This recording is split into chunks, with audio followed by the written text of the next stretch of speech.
Student, welcome to Mass Chandigarh IAS academy. इस series में हम डिस्कस कर रहे हैं 10 question from the each topic of the economy. हम बाकी सब्जेक्ट्स के लिए भी लेके आने वाले हैं, तो stay tuned and subscribe to Mass Chandigarh IAS academy YouTube channel. इन वीडियोज का आपको बेनिफिट्स क्या होगा? आपको सबसे ज़्यादा बेनिफिट्स होगा, यू हैव एन आइडिया कि how to solve an MCQ किस तरीके से सोल्व करना है। दूसरा, फ्रॉम विच टॉपिक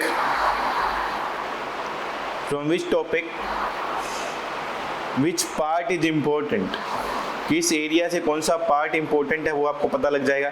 किस तरीके के क्वेश्चंस आपके एग्जामिनेशन में आते हैं, क्वेश्चन का लैंग्वेज क्या रहता है, ये सारी चीज़ें आपको क्लियर हो जाएंगी if you are continuously watching this video. If you have any doubt regarding it, you can mention in the comment section. आप कमेंट सेक्शन में मेंशन कर सकते हैं। मास चंडीगढ़ आईएएस एकेडमी के टेलीग्राम चैनल को ज्वाइन करके वहाँ पे अपने क्वेश्चन पूछ सकते हैं। Also, don't forget to follow the Instagram channel of the Mass Chandigarh IAS Academy. So today's topic is capital market. Capital market से हम डिस्कस करेंगे। आपके TCS एग्जामिनेशन और UPSC एग्जामिनेशन में कैपिटल मार्केट से हर बार क्वेश्चंस होते हैं। So let's start with the question number 1 पे बात करते हैं। With reference to the masala bonds, sometimes seen in the news, which of the following statements is correct? कौन सा statement correct है? The International Financial Corporation which offers these bonds is an arm of World Bank. There are rupee denominated bonds and are source of debt financing for the public and the private sources. Yes, both the statement are correct. जो launch करता है, that's a arm of the World Bank. This is the factual information. This is the arm of the World Bank. And the second, both debt for financing of the public and the private sector. So masala bonds are issued for both the public and private sector, दोनों के लिए होते हैं। और इसका नाम मसाला क्यों रखा है? क्योंकि India is a very large producer of the spices. जब इंडिया में फॉरेनर्स भी एंटर हुए थे, पोर्तुगीज आए थे, यूरोपियंस आए थे, इंग्लैंड से आए थे, ब्रिटिशर आए थे, तो in that case the main reason was the trade of spices. तो स्पाइसेस से इन बॉन्ड का नाम डिराइव हुआ, दैट्स मसाला बॉन्ड्स, इसलिए डिराइव हुआ। तो answer of this question is C, both 1 and 2 is the answer. Let's move to the question number 2 पे आते हैं। What does the venture capital means? Venture capital का मीनिंग क्या होता है? वेंचर कैपिटल का मीनिंग होता है कि स्टार्टअप्स को फंडिंग प्रोवाइड करते हैं, न्यू एंटरप्रेन्योर्स को फंडिंग प्रोवाइड करते हैं वेंचर कैपिटल्स। अगर आप लोग शार्क टैंक इंडिया देखते होंगे, सोनी लिव पे आता जो शार्क टैंक इंडिया में इस तरीके की टर्म्स का यूज होता है कि वेंचर कैपिटल्स के थ्रू फंडिंग मिली है, तो वो आपके सिलेबस का एक इंपॉर्टेंट पार्ट है। तो इसमें मीनिंग क्या हुआ वो कॉन्टेक्स्ट आप देख सकते हैं जो आपके सिलेबस का पार्ट है। ऐसा नहीं है कि आपको बिल्कुल मीडिया से अलग हो जाना है। यू कैन ऑल्सो वॉच दो काइंड ऑफ द कंटेंट जहां आपके एग्जामिनेशन के पर्पज की चीजें आती हैं। तो venture capital, a long term startup capital provided to new entrepreneurs, कि एक लॉन्ग टर्म स्टार्टअप कैपिटल होता है जो नए एंटरप्रेन्योर्स को प्रोवाइड किया जाता है। This is known as a venture capital. और इस तरीके के कैपिटल्स को क्या बोला जाता है? वेंचर कैपिटल बोला जाता है। ओके, तो now let's move to the next question. Next question की तरफ आते हैं। Next question is, in India, which of the following is regulated by the Forward Market Commission? से क्या क्या रेगुलेट होता है इंडिया में? करेंसी फ्यूचर ट्रेडिंग नहीं रेगुलेट होता। Commodities future tradings are regulated. Commodities future tradings are regulated by the forward market commission, FMC बोला जाता है। फॉरवर्ड मार्केट कमीशन के through commodities, can see the commodities future tradings regulated through the forward market commission के through regulate होता है commodities future tradings. Next question पे आते हैं। Next question is about which of the followings are treated as an artificial currency? कौन सी currency को artificial currency माना जाता है? ADR, GDR, SDR। SDR is the artificial currency. SDR meaning is the special drawing rights. This is the special drawing rights and these rights are with the IMF के साथ होते हैं ये rights. Special drawing rights IMF के पास होते हैं। हर एक country जो मेंबर कंट्री है IMF का, वहाँ पे ये राइट्स होते हैं। और SDR पे आपसे कम से कम 3 से 4 बार क्वेश्चन पूछा जा चुका है। स्टेट PCS में भी क्वेश्चन आ चुका है और UPSC में से 3 से 4 बार क्वेश्चन पूछा जा चुका है SDR। तो the answer of this question is C. Next पे आते हैं। इन द पैरेलल्स और finance investments the term bear denotes. आपने देखा होगा बुल एंड बियर। आपने जब हर्षद मेहता स्कैम देखा होगा हर्षद मेहता स्कैम अगर आपने नहीं देखा है तो it's one of the largest scam of India in the 90s। Stock market का सबसे बड़ा स्कैम माना जाता है हर्षद मेहता स्कैम को। वहाँ पे टर्म्स यूज होती है bull market and the beer market, और ये बुल एंड बियर मार्केट आपका स्टॉक मार्केट से रिलेटेड होता है। बियर मार्केट जो होते हैं जब प्राइसेस एकदम से कम हो जाते हैं उस केस में वो खरीदते हैं, that's a beer market.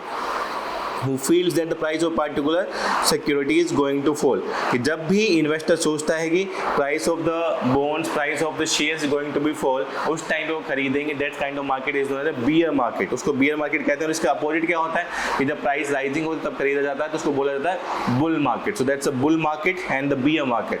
So an investors when feel the price of particular security is going to fall, that's a bear market. An investor who expect to price particular share to rise, that's a bull market. Next question पे आते हैं। Next question is which of the following pairs is not correctly match. कौन कौन सा pair correctly match नहीं है। Note बताना तो ये टर्म भी आप याद रखेंगे, नोट हमें बताना होता है। जापान निकी, सिंगापुर शोम्स, यूके एफटीसी ही, यूएसए नेस्डेक। किस किस का शेयर मार्केट के बारे में नाम पूछा गया। सिंगापुर का शोम्प नहीं है, सिंगापुर की मार्केट का नाम शोम्प नहीं है, सिंगापुर की मार्केट का नाम सिमेक्स, सीमेक्स के नाम से जाना जाता है। Singapore market name is the SIMEX. और शोम किसका है। शोम इज द शंघाई, शंघाई की जो मार्केट है उसका है शोम। तो ये आप लोग याद रखेंगे। आजकल शेयर मार्केट से काफ़ी सारी चीज़ें चली हुई हैं। किस कंट्री का शेयर मार्केट किस नाम से है। जापान का निक्की के नाम से है, सिंगापुर का सीमेक्स के नाम से है, यूके का एफटीएससी के नाम से है, और यूएसए का नेस्डेक के नाम से। शोम हमारा शंघाई का है। तो these are the market names. So the answer of this question is B. B is not correctly matched. Question number 7 पे आते हैं। Participatory notes are associated with which of the following. किसके साथ पार्टिसिपेटरी नोट एसोसिएटेड है। These are the foreign institutional investors. Participatory notes are the foreign institutional investors. इनको बोला गया FII, foreign institutional investors इनको बोला गया है। क्योंकि पार्टिसिपेटरी नोट्स जब इशू किए जाते हैं जब कोई भी फॉरेन कंपनी इंडिया में रजिस्टर नहीं होना चाहती तो किसी थर्ड पर्सन के थ्रू वो इंडिया में इन्वेस्ट करता है। That's a participatory, that's a foreign institutional investors. Route for foreign investment in India, stock market by the foreign financial investor के थ्रू इन्वेस्ट किया जाता है in India. So the answer of this question is B FII। Next question पे आते हैं। Consider the following statements. Sensex is based on 50 of the most important stocks available on the Bombay stock exchange पे जो available है। Calculating the Sensex all the stocks are assigned proportional weightage. ये बिल्कुल सही है। कैलकुलेट करने के लिए ऑल स्टॉक आर असाइन नहीं है, ऐसा पॉसिबल नहीं हो सकता कि सब स्टॉक को सेम नहीं दिया जाएगा। Every stock are not having the same weightage. किसी स्टॉक का प्राइस ज़्यादा है, किसी स्टॉक का प्राइस कम है, सबको सेम वेटेज नहीं दिया जा सकता। तो वी कैन एलिमिनेट।